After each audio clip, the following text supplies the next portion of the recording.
வரும் மே 21 ஸ்ரீபெரும்புதூரில் உள்ள முன்னாள் பிரதமர் ராஜீவ்காந்தியின் நினைவகத்தில் நடைபெறவுள்ள அஞ்சலி நிகழ்ச்சியில் காங்கிரசார் பெருந்திரளாக கலந்து கொள்ள வேண்டும் என தமிழ்நாடு காங்கிரஸ் கமிட்டி தலைவர் செல்வ பெருந்தகை வேண்டுகோள் விடுத்துள்ளார். இது தொடர்பாக அவர் வெளியிட்டுள்ள அறிக்கையில், சாதாரண நாடாளுமன்ற உறுப்பினராக இருந்தபோதே டெல்லியில் 1982 நடந்த ஆசிய விளையாட்டுப் போட்டிகளை உலக விளையாட்டு வீரர்கள் போற்றி புகழும் அளவிற்கு மிகவும் சிறப்பாக நடத்தி காட்டிய பெருமை ராஜீவ்காந்திக்கு உண்டு என குறிப்பிட்டுள்ளார்.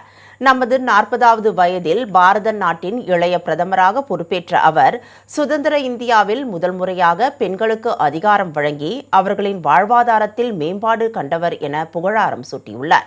வருகிற மே 21 அன்று அனைத்து மாவட்ட காங்கிரஸ் கமிட்டிகளும் ராஜீவ்காந்தியின் திருவுருவப் படத்தை வாகனத்தில் பொருத்தி மலர்களால் அலங்கரித்து மாவட்டத்தின் முக்கிய நகரங்கள் வழியாக நினைவு பேரணி நடத்த வேண்டும் என அவர் கேட்டுக் கொண்டுள்ளார். அப்போது முன்னாள் பிரதமர் ராஜீவ்காந்தியின் சாதனைகளை பட்டியலிட்டு துண்டு பிரசுரத்தை விநியோகிக்க வேண்டும் என செல்வ பெருந்தகை வேண்டுகோள் விடுத்துள்ளார்.